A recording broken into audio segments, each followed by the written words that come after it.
नमस्कार.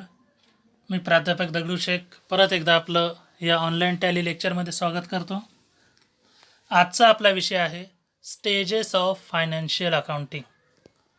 आतापर्यंत आपण व्यवसाय म्हणजे काय, व्यवसायाचे प्रकार, ट्रान्झॅक्शनचे प्रकार, व्हाउचरचे प्रकार, parties related to business, basic concepts of accounting, concepts required for accounting, auditing and taxation, त्यानंतर आपण meaning of account, types of account, branches of financial accounting, single entry system, double entry system, हे सर्व डिटेलमध्ये पाहिलेलं आहे.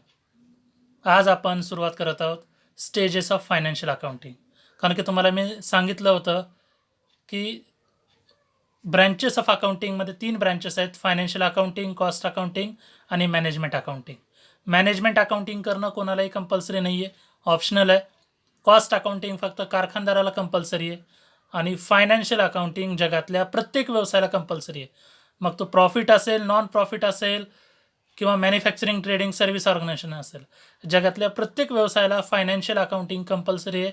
यामुळं आपण financial accounting काय असते, त्याचे स्टेजेस कोणकोणते आहेत आणि कशा पद्धतीनं 12 महिने अकाउंटिंग करण्यात येतं, हे सर्व आपण या आजच्या व्हिडिओमध्ये पाहणार आहोत. स्टेजेस ऑफ फायनान्शियल अकाउंटिंगमध्ये पहिली स्टेप येते जर्नल. कुठल्याही व्यावसायिकाला किंवा अकाउंटंटला 12 महिने त्या ठिकाणी जर्नलमध्ये एंट्रीज कराव्या लागतात. त्यानंतर लेजरमध्ये सुद्धा काम 12 महिने चालतं. त्यानंतर इयर एंडिंगला ट्रायल बॅलन्स तयार करावं लागतं आणि सर्वात शेवटी फायनल अकाउंट बनवत असताना पहिल्यांदा trading account, profit and loss account आणि बॅलन्स शीट. तर फायनान्शियल अकाउंटिंग करत असताना या सर्व स्टेजेस पूर्ण केल्यानंतरच फायनान्शियल अकाउंटिंग कंप्लीट होते. त्यातली फर्स्ट स्टेज आहे journal. Journal is a day book or a daily record where in the transactions are recorded in chronological order, that is as and when they take place. The act of recording transaction in the journal is called as journalizing. त्याच्यातली पहिली stage आहे financial accounting मधली first step, आणि ही first step 12 महिने प्रत्येक अकाउंटंटला, प्रत्येक बिझनेसमॅनला करावी लागते. जर्नलला डे बुक किंवा डेली रेकॉर्ड बुक असं देखील म्हणलं जातं. त्याचं कारण सिक्वेन्सली, सिरियली किंवा chronologically, systematic, date wise, number wise journal या वहीमध्ये डेली रेकॉर्ड त्या ठिकाणी मेंटेन करणं कंपल्सरी आहे. म्हणून जर्नलला फर्स्ट बुक ऑफ एंट्री किंवा ओरिजिनल बुक ऑफ एंट्री असं देखील म्हणलं जातं. कारण की ट्रान्झॅक्शन घडल्याबरोबर पहिल्यांदा ज्या वहीमध्ये एंट्री रेकॉर्ड केली जाते त्याला जर्नल वही असं म्हणलं जातं. म्हणून त्याला सोर्स बुक ऑफ एंट्री किंवा फर्स्ट एंट्री असं म्हणलं जातं. आणि chronological order, systematic, date wise, number wise record या ठिकाणी मेन्शन करणं कंपल्सरी आहे. For the format of journal is as shown below. आपण जे प्रिव्हियस लेक्चरमध्ये टाइप्स ऑफ अकाउंट आणि रूल्स ऑफ अकाउंट पाहिलं, त्या अकाउंटचा वापर करूनच जर्नल या वहीमध्ये एंट्री रेकॉर्ड केली जाते. म्हणजे ट्रान्झॅक्शन घडल्याबरोबर टाइप्स ऑफ अकाउंट आणि रूल्स ऑफ अकाउंटचा वापर करून ज्या वहीमध्ये एंट्री पहिल्यांदा रेकॉर्ड केली जाते त्या वहीला आपण जर्नल म्हणतो. आणि या रेकॉर्डिंग करण्याच्या प्रोसेसला जर्नलायझिंग असं म्हणलं जातं. मग जर्नलचा फॉर्मॅट काय? डेट, कोणत्या तारखेला तो व्यवहार घडलेला आहे ती तारीख त्या ठिकाणी लिहावी लागते. त्यानंतर पर्टिक्युलर्समध्ये त्या ट्रान्झॅक्शनमध्ये आपण डबल एंट्री सिस्टीमनुसार अकाउंटिंग या ठिकाणी करणार आहोत. आणि डबल एंट्री सिस्टीममध्ये कमीत कमी प्रत्येक व्यवहाराच्या 2 बाजू असतात. एक बाजू असते डेबिट साईड आणि दुसरी बाजू असते क्रेडिट साईड. आपण 2 प्रकारच्या अकाउंटिंग सिस्टीम पाहिल्या होत्या, सिंगल एंट्री सिस्टीम आणि डबल एंट्री सिस्टीम. तर सिंगल एंट्री सिस्टीममध्ये कुठल्या तरी एका बाजूचा रेकॉर्ड मेंटेन केला जातो. पण या ठिकाणी आपण टॅली शिकत असताना ज्या मोठ्या प्रमाणात डबल एंट्री सिस्टीमचा वापर करणार आहोत आणि डबल एंट्री सिस्टीममध्ये प्रत्येक व्यवहाराच्या 2 बाजू कॅल्क्युलेट केल्या जातात. पहिली बाजू डेबिट साईड म्हणजे account which receives the benefit, आणि दुसरी बाजू credit side, account which gives the benefit. मग ट्रान्झॅक्शन घडल्याबरोबर या type of account, personal, real, nominal आणि त्याचे नियम, या नियमाचा वापर करून पहिल्यांदा आपण जर्नलमध्ये एंट्री रेकॉर्ड करतो. मग रेकॉर्ड करत असताना कोणत्या तारखेला तो व्यवहार झालेला आहे, डेट अगोदर लिहितो. पर्टिक्युलर्समध्ये कोणतं अकाउंट डेबिट झालेलं आहे आणि कोणतं अकाउंट क्रेडिट झालेलं आहे ही माहिती पर्टिक्युलर्समध्ये लिहिण्यात येते. एल एफ म्हणजे लेजर फोलिओ. लेजर म्हणजे दुसरी वही, फोलिओ म्हणजे पेज नंबर. तर हे ट्रान्झॅक्शन लेजर या वहीमध्ये कुठल्या पेजवर लिहिण्यात आलेलं आहे ते पेज नंबर या ठिकाणी देण्यात येतं. जसं की अनेक पुस्तकामध्ये आपण पाहतो इंडेक्स नंबर असतो. पहिल्या 1-2 पेजमध्ये इंडेक्स असतो. त्या इंडेक्समध्ये कोणता टॉपिक कोणत्या पेजवर आहे हे मेन्शन केलं जातं. तसंच जर्नल या वहीमध्ये एल एफ हा पॉईंट दिला जातो की इथं ही सोडवलेली जी एंट्री आहे लेजरमध्ये कुठल्या पेजवर याच्याबद्दल माहिती देण्यात आलेली आहे. म्हणून या ठिकाणी एल एफ लेजर फोलिओ हे वापरण्यात येतं. सहसा मॅन्युअल अकाउंटिंग वहीवर जे अकाउंटिंग करण्यात येते त्यामध्येच एल एफ वापरण्यात येतं. कम्प्युटराइज्ड अकाउंटिंगमध्ये एल एफ हा कॉलम ॲड करायची गरज नाही. त्यानंतर चौथा कॉलम आहे डेबिट.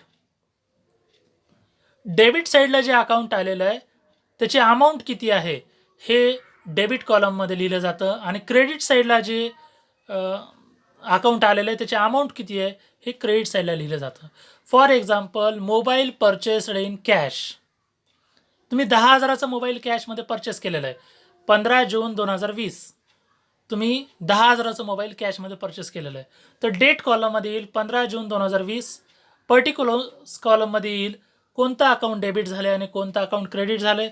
रिअल अकाउंटचा जर नियम आपण या ठिकाणी वापरला, रिअल अकाउंटचा नियम आहे डेबिट रिअल अकाउंट कशा संदर्भात आहे, प्रॉपर्टी किंवा ॲसेटच्या संदर्भात जे अकाउंट आहे त्याला रिअल अकाउंट असं म्हणलं जातं. आणि रिअल अकाउंटचा नियम काय, debit what comes in, credit what goes out. Property आली तर डेबिट करा आणि प्रॉपर्टी गेली तर क्रेडिट करा. मग या ठिकाणी मोबाईल अकाउंट डेबिट होईल कारण की मोबाईल आलेला आहे आणि कॅश अकाउंट क्रेडिट होईल कारण कॅश गेलेली आहे. एल एफमध्ये पेज नंबर येईल, डेबिट कॉलममध्ये 10,000 डेबिट आणि क्रेडिट कॉलममध्ये 10,000 क्रेडिट. आणि लक्षात ठेवा आपण डबल एंट्री सिस्टीम फॉलो करतोय. डेबिट आणि क्रेडिट दोन्ही साईडची टोटल इक्वल आली पाहिजे. डेबिट जर 10,000 अमाऊंट होत असेल तर क्रेडिटसुद्धा 10,000च झाली पाहिजे. अमाऊंट वेगळी येणार नाही. डबल एंट्री सिस्टीमचा फॉलो करतो याचा अर्थ दोन्ही साईड इक्वल आल्या पाहिजे. एक साईड 10,000 आहे एक साईड 8,000 आहे तर असं डबल एंट्री सिस्टीममध्ये होत नाही. तर दोन्ही साईड डेबिट साईडला जेवढी अमाऊंट आलेली आहे तेवढीच अमाऊंट क्रेडिट साईडला सुद्धा येणं गरजेचं आहे. तर म्हणून जर्नलला फर्स्ट बुक ऑफ एंट्री असं म्हणलं जातं. त्यानंतर आहे लेजर. जर्नल नंतर जी वही बनवण्यात येते, जर्नल नंतर जे अकाउंट बुक लिहिण्यात येतं त्याला लेजर असं म्हणतात. Ledger is the principal book of the accounting system and is also called the book of secondary entry. It is defined as a book of final entry containing all the accounts of business or all the accounts of a particular type in a ledger. The transactions of the same nature are classified and grouped together at one place in the form of account. Ledger हे secondary book आहे अकाउंटिंगचं आणि it is defined as a final book entry. लक्षात ठेवा जर्नलला आपण काय म्हणलं first book of entry, तर लेजरला आपण म्हणतो फायनल बुक ऑफ एंट्री कारण की याच्यानंतर एंट्री कुठेही रेकॉर्ड करायची गरज नसते. आणि सर्व सेम ट्रान्झॅक्शन एका हेड अंतर्गत एका ग्रुप अंतर्गत एकत्र आणले जातात त्याला आपण लेजर असं म्हणतो. लेजरचा फॉर्मॅट खालीलप्रमाणे आहे. 8 कॉलम देण्यात आलेले आहेत. Date, particulars, J F, amount, date, particular, J F, amount. Title of the account जे लिहिलेलं आहे या ठिकाणी पर्टिक्युलर लेजरचं खात्याचं टायटल लिहिलं जातं. For example bank account, cash account, salary account, machinery account, building account. हे कॉमन हेडिंग या ठिकाणी लेजरमध्ये लिहिण्यात येतं. आता लेजर बनवण्याची काय गरज आहे, तर सर्वात महत्त्वाची गरज आहे सेपरेट रेकॉर्ड या ठिकाणी मेंटेन होतं. जर्नलमध्ये फॉर एक्झाम्पल जून महिन्यामध्ये 100 ट्रान्झॅक्शन घडलेले आहेत. तर जर्नल या वहीमध्ये आपल्याला एवढंच लक्षात येतं की या महिन्यामध्ये तारखेनुसार एवढे ट्रान्झॅक्शन घडलेले आहेत आणि एवढा पैसा आलेला आहे एवढंच लक्षात येतं. पण या ठिकाणी हे लक्षात येत नाही टोटल किती कॅश व्यवसायात आलेली आहे, किती कॅश गेलेली आहे, बँकेत किती पैसा आलेला आहे, बँकेतून किती पैसा गेलेला आहे किंवा कोणता खर्च किती प्रमाण झालेला आहे. हा सेपरेट रेकॉर्ड आपल्याला जर्नलमध्ये भेटत नाही. त्यासाठी लेजर तयार करणं कंपल्सरी आहे. लेजर तयार केल्यामुळं आपल्याला लक्षात येईल की पूर्ण महिन्यामध्ये इनकमिंग कॅश किती आहे, आउटगोईंग कॅश किती आहे आणि किती कॅश व्यवसायात शिल्लक आहे. हे आपल्याला लेजर पोस्टिंगमुळे लक्षात येईल. पूर्ण मंथमध्ये बँकेत इनकमिंग किती आहे, आउटगोईंग किती आहे आणि आज बँकेत किती पैसा शिल्लक आहे हे आपल्याला लेजर पोस्टिंगमुळे लक्षात येतं. त्यामुळं सेपरेट लेजर बनवणं कंपल्सरी आहे. त्याला लेजर किंवा अकाउंट असं म्हणलं जातं. जर्नलमध्ये आपल्याला हे लक्षात येत नाही. जर्नलमध्ये आपल्याला घडलेले ट्रान्झॅक्शन लक्षात येतं. पण प्रत्येक अकाउंट वाईज जर टोटल आपल्याला कॅल्क्युलेट करायचे असेल, कुठल्या अकाउंटचं किती बॅलन्स आहे हे जर आपल्याला कॅल्क्युलेट करायचं असेल तर लेजर बनवणं त्या ठिकाणी कंपल्सरी आहे. जर्नलमुळं डे वाईज एंट्री रेकॉर्ड होते, तर लेजरमुळं अकाउंट वाईज प्रत्येक अकाउंट वाईज एक्सपेन्सेसचे अकाउंट, इन्कमचे अकाउंट, ॲसेटचे अकाउंट किंवा लायबिलिटीचे अकाउंट वाईज सेपरेट रेकॉर्ड आपल्याला लेजरमुळे त्या ठिकाणी भेटेल. डेबिट साईडला लेजरमध्ये काय लिहिलं जातं? डेट, कुठल्या तारखेला व्यवहार झालेला आहे, पर्टिक्युलर्स, काय डेबिट आहे, काय क्रेडिट आहे, JF म्हणजे जर्नल फोलिओ. जर्नलमध्ये हे ट्रान्झॅक्शन कुठल्या पेज नंबरवर आहे हे या ठिकाणी लिहिलं जातं आणि फायनल अमाऊंट. तसंच क्रेडिट साईडचं तर या ठिकाणी वेगवेगळे नियम आहेत. हे नियम फॉलो करून लेजर पोस्टिंग त्या ठिकाणी करण्यात येते. पण जिथपर्यंत आपण कम्प्युटराइज्ड अकाउंटिंगचा विचार करतोय, कम्प्युटराइज्ड अकाउंटिंगमध्ये लेजर तयार करायची गरज त्या ठिकाणी पडत नाही, कारण की ॲटोमॅटिक लेजर पोस्टिंग होते. कम्प्युटराइज्ड अकाउंटिंगमध्ये फक्त जर्नल एंट्री कराव्या लागतात. लेजर पोस्टिंग स्वतः कम्प्युटर करतं किंवा स्वतः सॉफ्टवेअर करतं.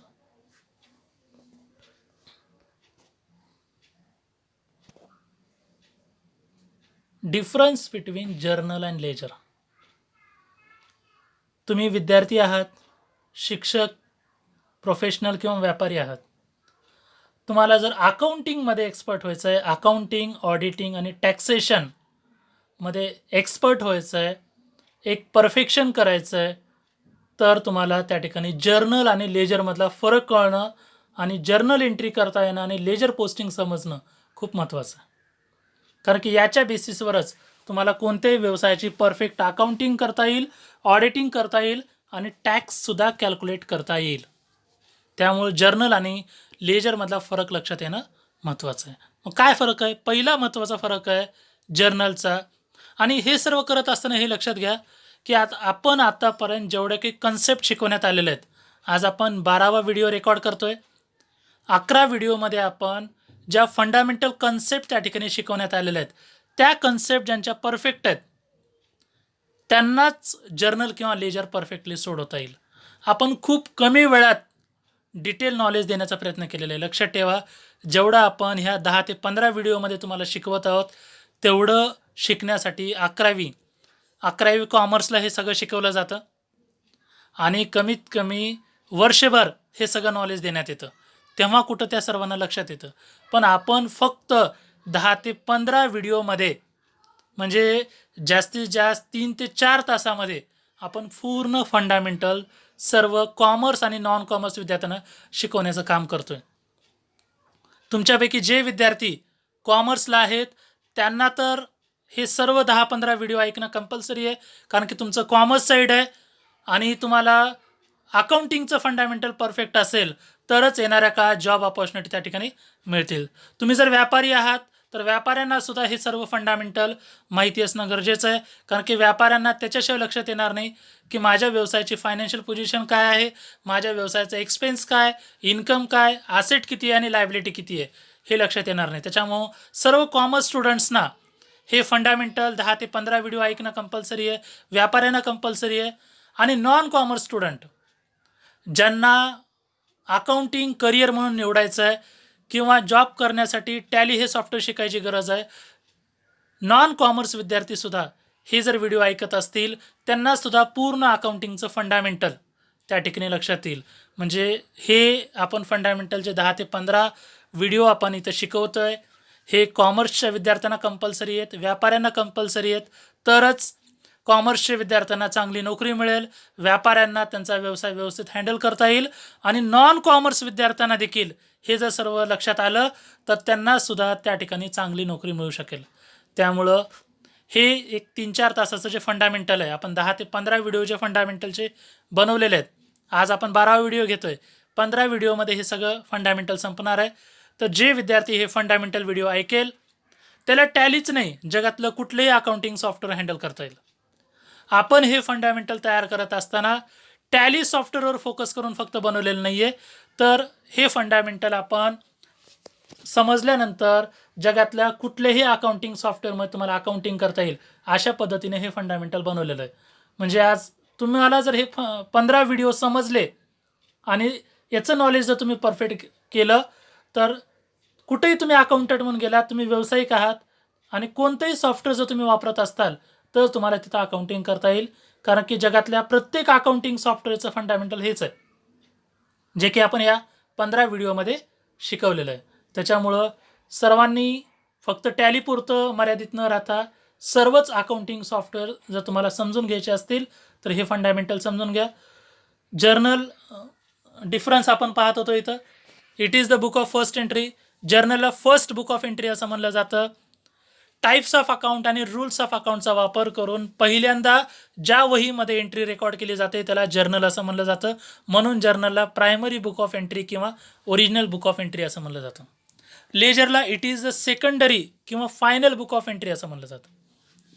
कारण की शेवटचं ज्या वहीमध्ये एंट्री रेकॉर्ड करण्यात येते किंवा दुसऱ्यांदा ज्या वहीमध्ये एंट्री रेकॉर्ड करण्यात येते त्याला लेजर असं म्हणलं जातं. यानंतर लेजर या वहीनंतर कोणत्याही वहीमध्ये एंट्री रेकॉर्ड करण्यात येत नाही, म्हणून लेजरला सेकंडरी किंवा फायनल बुक ऑफ एंट्री असं म्हणलं जातं. दुसरा फरक, it is the book of chronological record. जर्नलमध्ये क्रोनोलॉजिकली म्हणजे सिरियली सिस्टमॅटिक सर्व ट्रान्झॅक्शनची रेकॉर्डिंग केली जाते. Date wise sequence wise entries journal या वहीमध्ये रेकॉर्ड केले जातात. तर लेजरमध्ये ॲनालिटिकल रेकॉर्ड असतो. पूर्ण विश्लेषण करून घेतलेला रेकॉर्ड हा लेजरमध्ये असतो.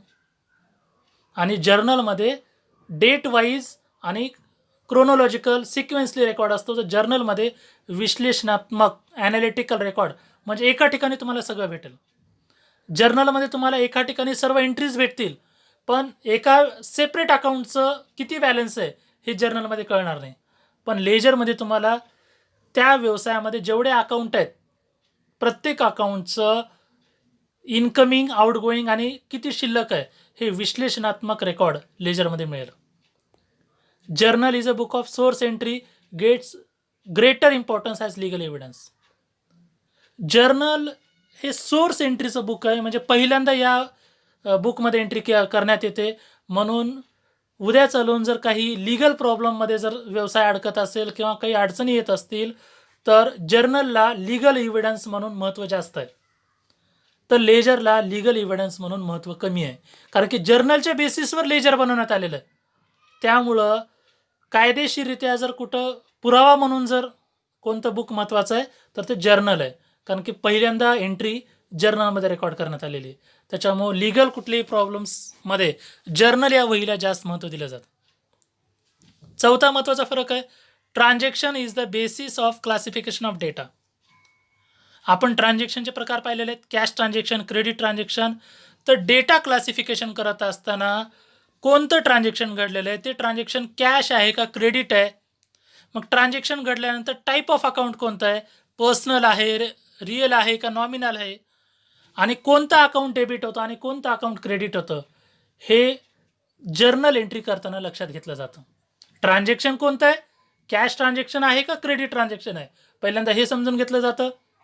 त्यानंतर टाईप ऑफ अकाउंट कोणतं आहे, पर्सनल, रिअल, नॉमिनल, आणि त्यानंतर रूल कोणता आपला होईल. पर्सनल अकाउंटचा rule debit the receiver, credit the giver. Real अकाउंटचा rule debit what comes in, credit what goes out. किंवा नॉमिनल अकाउंटचा rule debit all expenses and losses, credit all incomes and gains. कोणता नियम लागेल, कोणतं अकाउंट डेबिट होईल आणि कोणतं अकाउंट क्रेडिट होईल हे जर्नलमध्ये एंट्री रेकॉर्ड करत असताना हे सर्व लक्षात घेतलं जातं. तर लेजरमध्ये ऑलरेडी जर्नलमध्ये जो सर्व एंट्रीज केलेल्या आहेत त्या एंट्रीच्या बेसिसवर, त्या अकाउंटिंगच्या बेसिसवरच लेजरमध्ये क्लासिफिकेशन करण्यात येते. Accounting starts where book keeping ends. जर्नलमध्ये बुक किपिंग संपते आणि लेजरमध्ये अकाउंटिंग स्टार्ट होते. म्हणजे जर्नलमध्ये बुक किपिंग म्हणजे काय, रेकॉर्डिंग ऑफ ट्रान्झॅक्शन, आणि accountancy means analysing the book keeping records. म्हणजे एक प्रकारे बुक किपिंग करतो म्हणजे जर्नलमध्ये एंट्री करतो, आणि अकाउंटिंग करतो म्हणजे लेजरमध्ये आपण एंट्री करतो. पाचवा महत्त्वाचा फरक आहे, the process of recording in the journal is known as journalizing. ट्रान्झॅक्शनवरून जर्नल या वहीमध्ये एंट्री रेकॉर्ड करण्याच्या प्रोसेसला जर्नलायझेशन असं म्हणलं जातं किंवा जर्नलायझिंग असं म्हणलं जातं. तर जर्नल बुकमधून लेजरमध्ये एंट्री ट्रान्सफर करण्याच्या प्रोसेसला लेजर पोस्टिंग असं म्हणलं जातं. 6वा महत्त्वाचा फरक आहे, in the journal information relating to one particular account is not found in one place. आपण काही वेळापूर्वी चर्चा केली की जर्नलमध्ये आपल्याला कुठल्याही एका अकाउंटचं माहिती एका पेजवर किंवा एका ठिकाणी सापडणार नाही. फॉर एक्झाम्पल कॅश अकाउंट, महिन्याभरात व्यवसायात किती कॅश आलेली आहे, किती गेलेली आहे आणि किती शिल्लक राहिलेली आहे हे आपल्याला जर्नल वहीमध्ये सापडणार नाही. पण लेजरमध्ये आपल्याला प्रत्येक अकाउंटचं रेकॉर्ड सापडेल की कोणत्या अकाउंटमध्ये किती महिनाभर किती व्यवहार झालेत, किती पैसा आलेला आहे, किती गेलेला आहे, किती शिल्लक राहिलेला आहे. प्रत्येक account, cash account, bank account, building account, machinery account, salary account, प्रत्येक अकाउंटचा सेपरेट रेकॉर्ड आपल्याला लेजरमध्ये सापडतो. म्हणूनच त्या ठिकाणी लेजर पोस्टिंग सुद्धा करणं कंपल्सरी आहे. Last difference, here the values are totalled not balanced. Journal एंट्रीजमध्ये प्रत्येक पेजवर जे काही ट्रान्झॅक्शन घडलेले आहेत त्याची फक्त टोटल करण्यात येते, बॅलन्स काढण्यात येत नाही.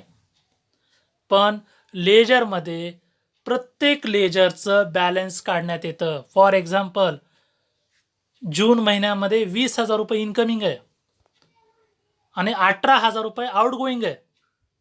शिल्लक राहते 2,000, म्हणजे बॅलन्स 20,000 मायनस 18,000, 2,000 शिल्लक राहिलेले आहेत. असं बॅलन्सिंग हे फक्त लेजरमध्ये करण्यात येतं.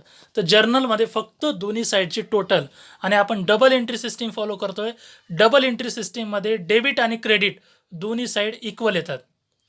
तर लेजरमध्ये प्रत्येक अकाउंटचं बॅलन्स काढण्यात येतं. याचा अर्थ काय, त्या अकाउंटचं महिन्याभराचे व्यवहार, इन्कमिंग किती वेळेस आहे, आउटगोईंग किती वेळेस आहे आणि बॅलन्स किती आहे. म्हणून लेजरमध्ये प्रत्येक अकाउंटचं बॅलन्स काढण्यात येतं. मग ते बॅलन्स डेबिट बॅलन्स असू शकतं किंवा क्रेडिट बॅलन्स असू शकतं. इथेही लक्षात घ्या की एक्सपेन्सेस आणि असेटचं बॅलन्स ऑलवेज डेबिट असतं आणि इन्कम आणि लायबिलिटीचं बॅलन्स ऑलवेज क्रेडिट असतं. तर फंडामेंटलच्या 2 कन्सेप्ट या ठिकाणी आपण सांगितलेल्या आहेत, जर्नल आणि लेजर. तर सर्व विद्यार्थ्यांना त्या ठिकाणी विनंती आहे की तुम्हाला जर परफेक्ट अकाउंटंट म्हणून जॉब करायचं आहे किंवा व्यापाऱ्यांना आपल्या व्यवसायाचं अकाउंट परफेक्टली सांभाळायचं आहे, तर या 2 कन्सेप्टमधला फरक समजून घ्या. तुमचा व्यवसायाचं टर्नओव्हर किती जरी असेल तरी देखील त्या व्यवसायाचे अकाउंटिंग तुम्हाला परफेक्ट करता येईल, सिस्टमॅटिक त्या ठिकाणी करता येईल. तर सर्व व्हिडिओज लक्षात आलेले असतील. तर सर्वांनी त्या ठिकाणी ह्याच्यावर फीडबॅक द्यायचा आहे. तुम्हाला जर काही क्युरीज असतील, काही समजलं नसेल तर प्रश्न विचारा. जर सर्व समजलेलं असेल तर मी जे काही प्रश्न विचारण्यात आलेले आहेत त्याचे ॲन्सर्स द्या. आपण स्किल अकॅडमीचं ॲप तयार केलेलं आहे, त्याची लिंक आपण डिस्क्रिप्शनमध्ये दिलेली आहे. कोणाला जर फ्रीमध्ये व्हिडिओ जर टॅलीचे पाहायचे असतील, यूट्यूब चॅनल किंवा ॲपच्या माध्यमातून पाहू शकता. आणि जर कुणाला पेड कोर्सेस जॉईन करायचे असतील, पेड कोर्सेसमध्ये देखील आपण नियर अबाउट 50% ते 90% डिस्काउंट त्या ठिकाणी देत आहोत. कुणाला जर पेड कोर्सेस जॉईन करायचे असतील तर डिस्क्रिप्शनमध्ये जे लिंक देण्यात आलेली आहे किंवा व्हॉट्सअप किंवा मोबाईल नंबर दिलेला आहे त्याच्यावर कॉन्टॅक्ट करा. तुम्हाला पुढील सर्व माहिती त्या ठिकाणी देण्यात येईल. तर डाऊट्स असतील विचारा, डाऊट्स नसतील प्रश्नाची उत्तरं द्या. भेटूयात पुढील लेक्चरमध्ये. धन्यवाद.